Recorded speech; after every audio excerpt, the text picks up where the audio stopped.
Welcome to Scriptural Snapshots, brought to you by Living Faith Ministries in Kaiser, West Virginia, where we bring the living Word of God into your life. I'm Pastor Gordon Brubaker.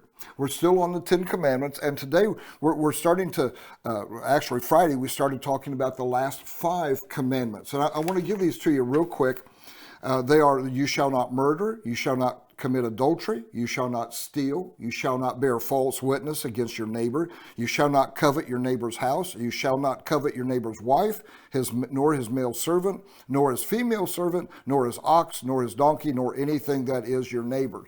And you say, well, Gordon, these are all pretty obvious. And I want to ask, really?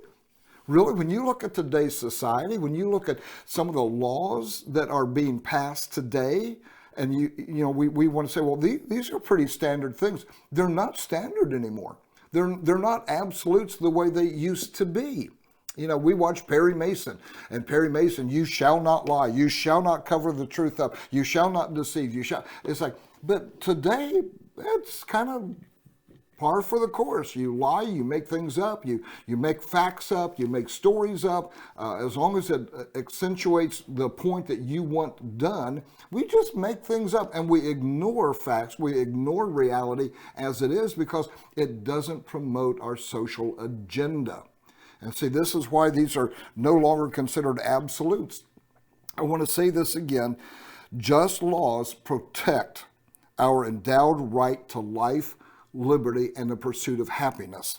And they do not trample the rights of others. This is the foundation document of the United States of America. This is our Declaration of Independence. And it comes because our founding fathers believed in God, the Christian God, the Jewish God, the God of the Scriptures, the holy God. Because we believed in Him, we believe that people have the right by God to life, liberty, and the pursuit of happiness. But now in today's system, today's society, we say, well, you can't be too happy. Because if you're happy, you're just basically stealing somebody else's happiness and you're making them sad because you're happy.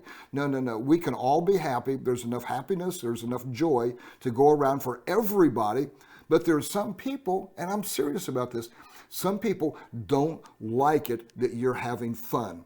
They don't like it that you have joy because you should be as miserable as everybody else. And that's kind of where we're going, I think, as a society without God, that we're going to make everybody equally miserable. We're not going to make everybody equally joyous. We're going to make everybody equally miserable. Now, we've said this before, laws reveal the character of God. Now, particularly with the Ten Commandments, they reveal the character of God, the person of God, of Yahweh. Laws are not arbitrary. And this, we're talking about God's laws, but they are not arbitrary. That means you cannot just take them and leave them. You cannot say, well, I like this law, but I don't like that law. I think this one would work, but this one is archaic. It's outdated. It's old fogey type of thinking. You can't do that. God's laws are not arbitrary. The Ten Commandments are not arbitrary.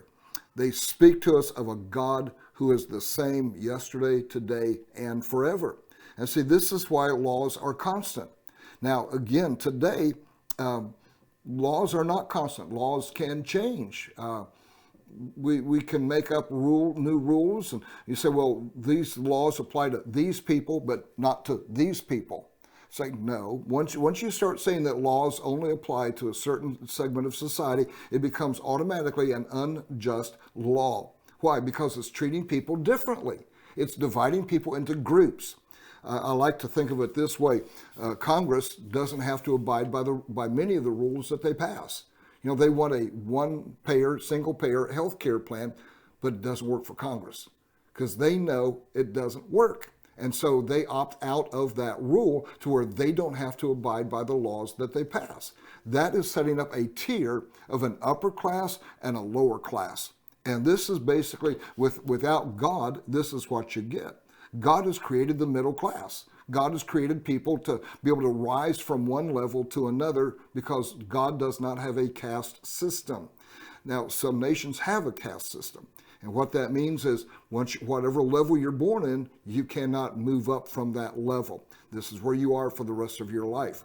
This is why a lot of people in foreign countries come to the United States of America because there is upward mobility that does not exist in their own nation. They come here. Why? Because of the laws of God that have guided our American society up to this point.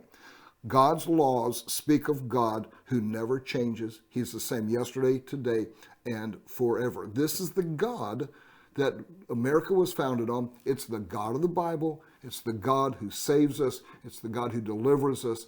It's the God who loves us and wants the very best for you and for me. I'm Pastor Gordon Brubaker. God bless you.